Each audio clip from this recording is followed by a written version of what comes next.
Yeah, that makes sense that some would have opted for a remote learning if an option, right? Mm-hmm. That's so some of the teachers I know, they're full remote teachers. So even though my students are coming back, they're never going to deal with students. And I'm like, what? Like that's so weird that you would agree to be a teacher from a computer. Right. It's hard trying to balance teaching in school and then helping the remote students, and it's not an easy job. I don't think I'd want to be a remote teacher.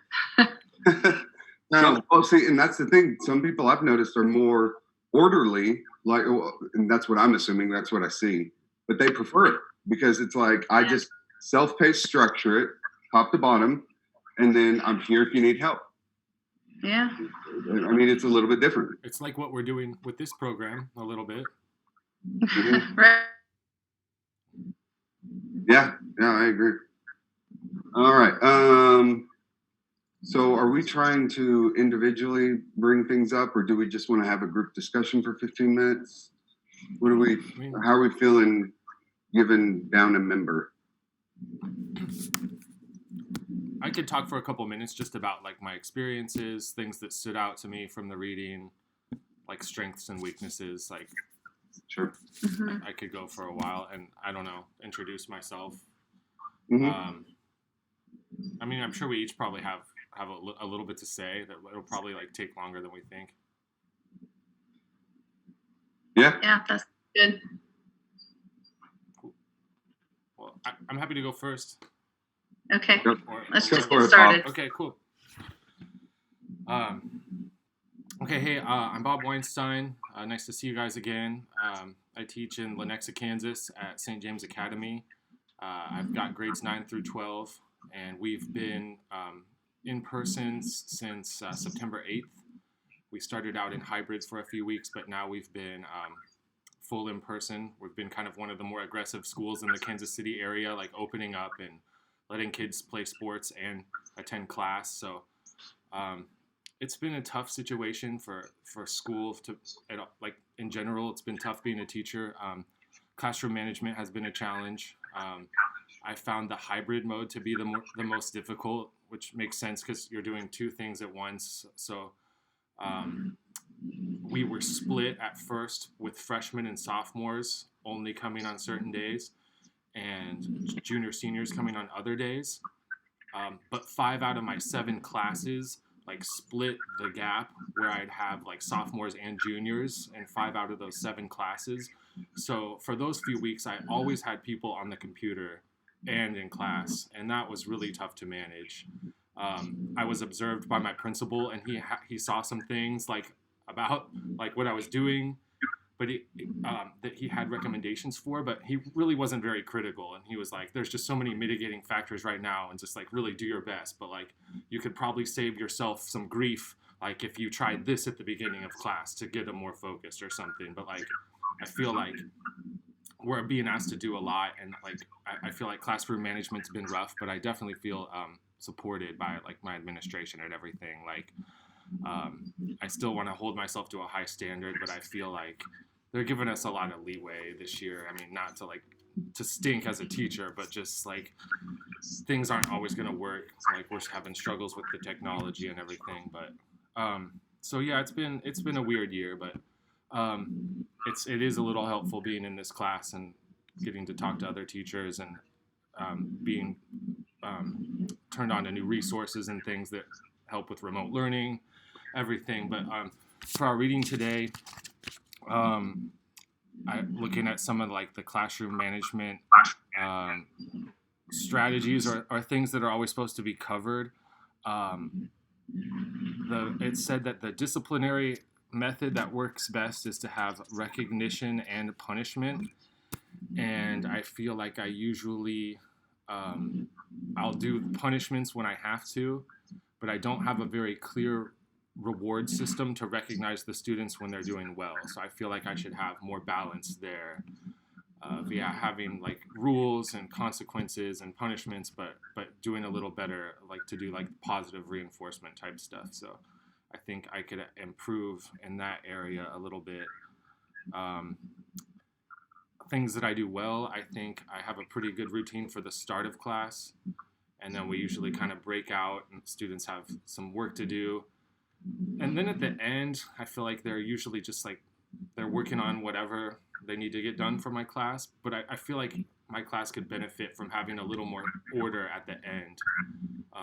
Because I feel like the class just kind of like disintegrates at a certain point, and which is cool to maybe have kids working on different things. But like, I think from what I'm reading and maybe what other teachers have told me, it would be cool probably to like bring it all back home at the end to, you know, so I feel like I should probably have like a better go-to activity to do at the end of class to, yeah, that can like, I don't know, just send them off with like a fun, different energy, or like drive home the main point of the day.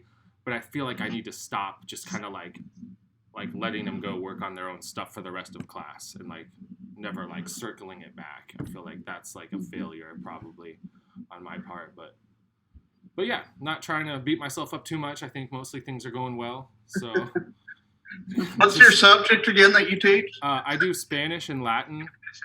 So my Latin students are pretty like academic and like they enjoy it, and like they're nerdy.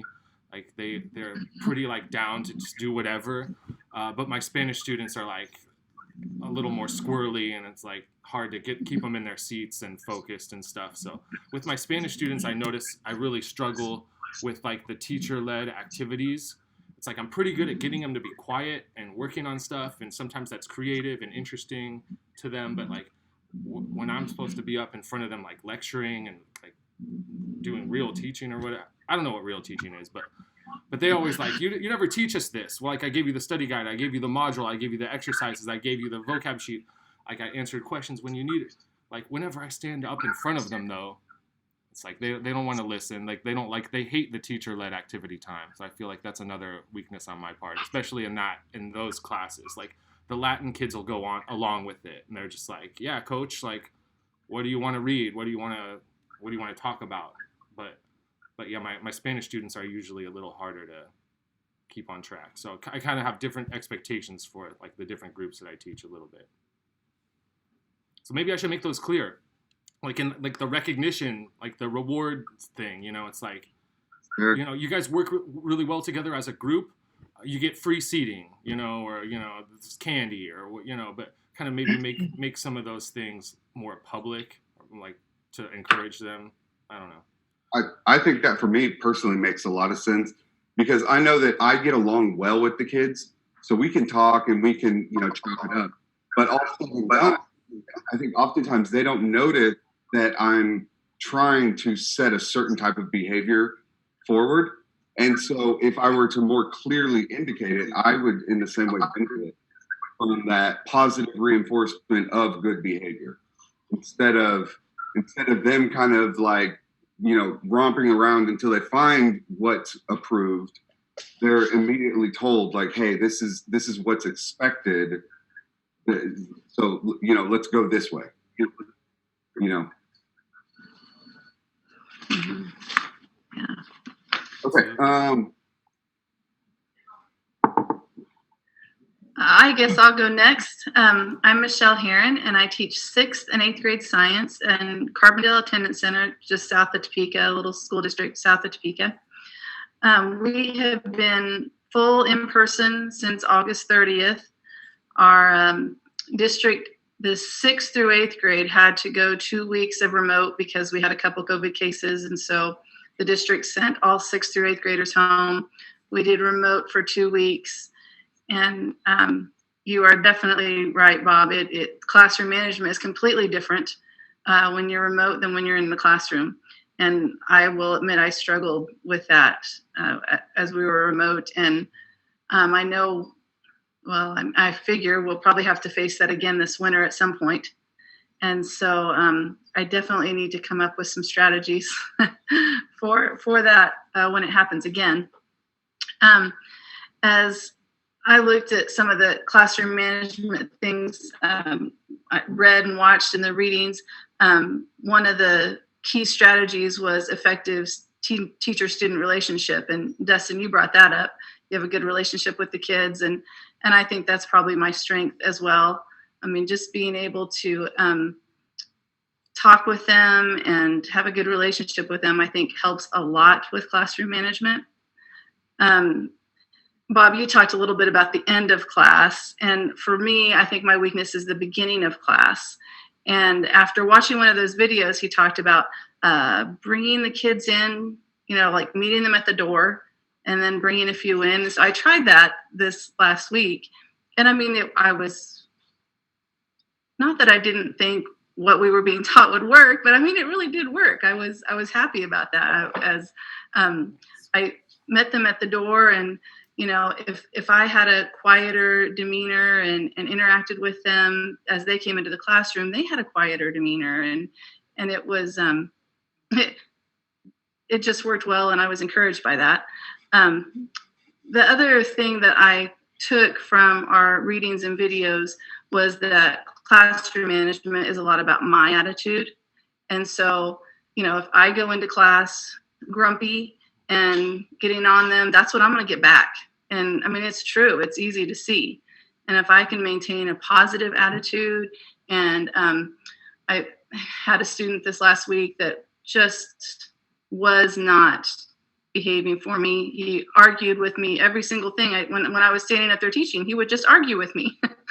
And so the next day I just took him aside and I said, look, Jake, you're a great kid and a good student, and I want you and I to be able to get along. And, we just kind of had a little conversation about it, and that it helped. It made all the difference. And so I think, the day that he was arguing with me, I was arguing right back. I don't think I handled it very well, but the next day was much better. And so I do think our attitudes make a huge difference as far as classroom management goes.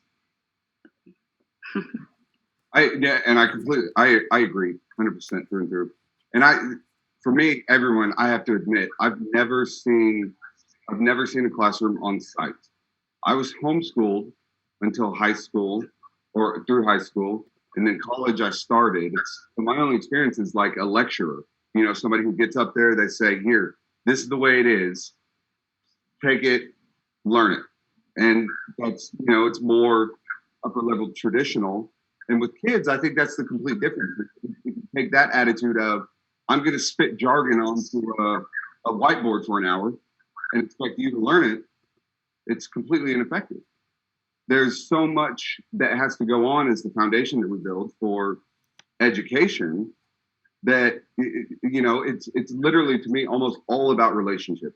If you can connect to the kids, then you can mitigate situations and be with them. And so, all these techniques are I'm hoping going to work. For me, it's all remote. So it's so different because we get the kids to talk. That's the most I can do is to get them to reach out from the other side, to let me in and to do something so that we can work through, the math. And the math for most kids, it's literally hell. They're like, what? No, I don't want that. I want anything but math. What age do you teach? 6 to 8. So it's okay. 11 to 13-year-olds. Yeah. So, right. And they can be tough, but if I can get them to want to talk to me, even to want to connect to me, to try and interact, I can get them to try and, a little bit of a spark for learning the math. And oftentimes what I'm discovering is right now, these kids are so far behind that if I don't maintain relationship with them, they're never going to get caught up. They're not going to take the time. They're just, it's too much. I don't care. I could never do this. I could never get up to that place.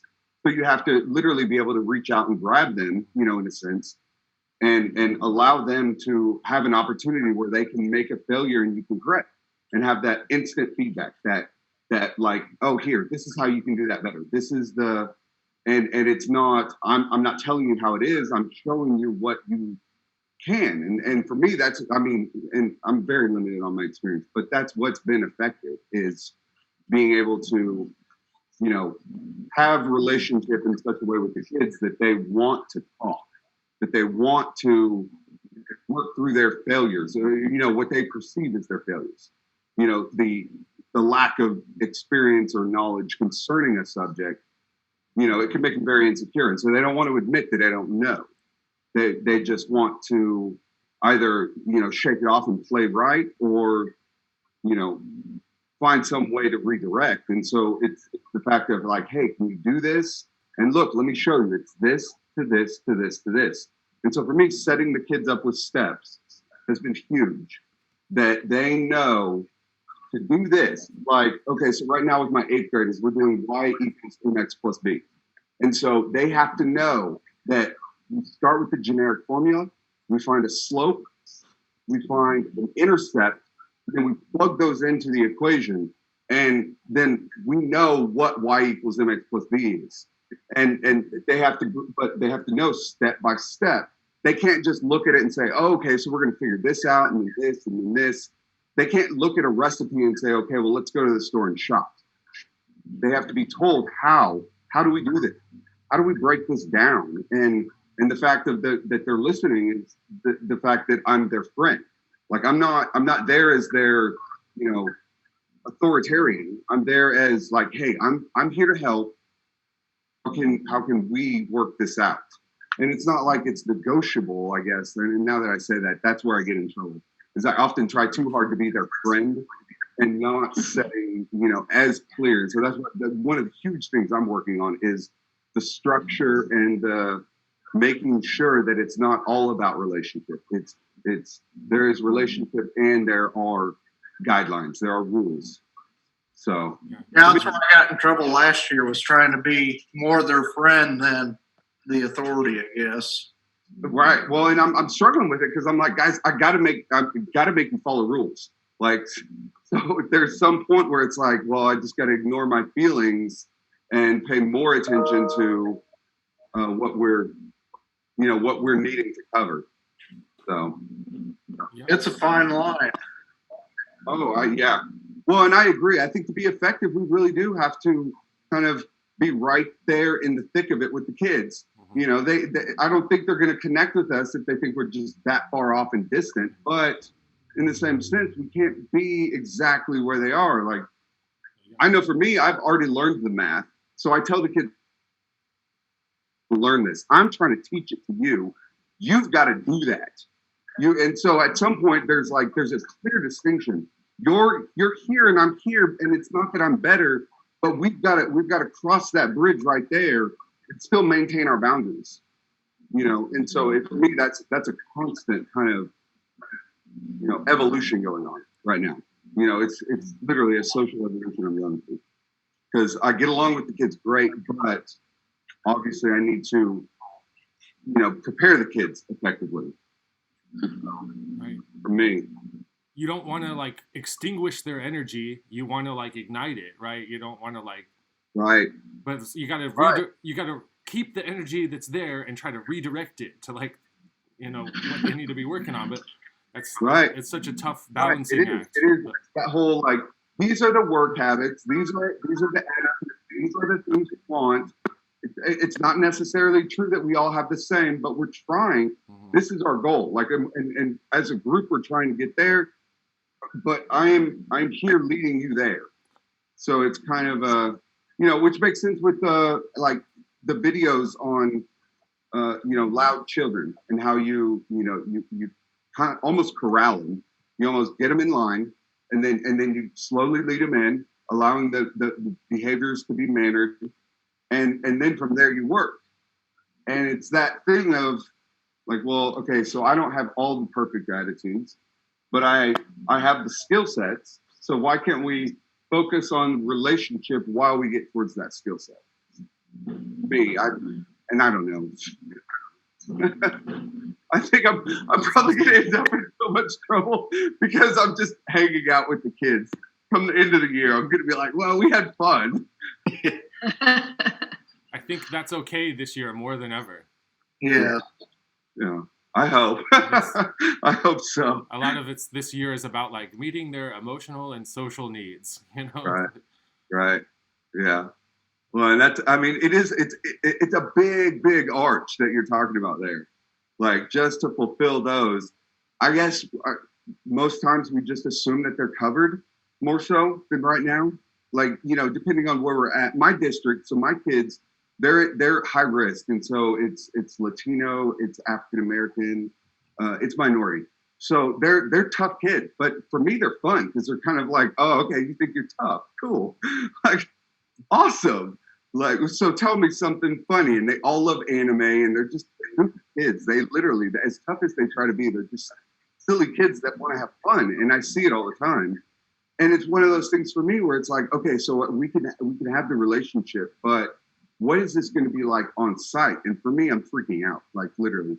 I'm literally about to freak out, thinking, okay, these kids are about to come here, and there's going to be 14 in my room and 14 on my computer, and what am I about to do? Where are you at? I'm at Hamilton. So it's Broadway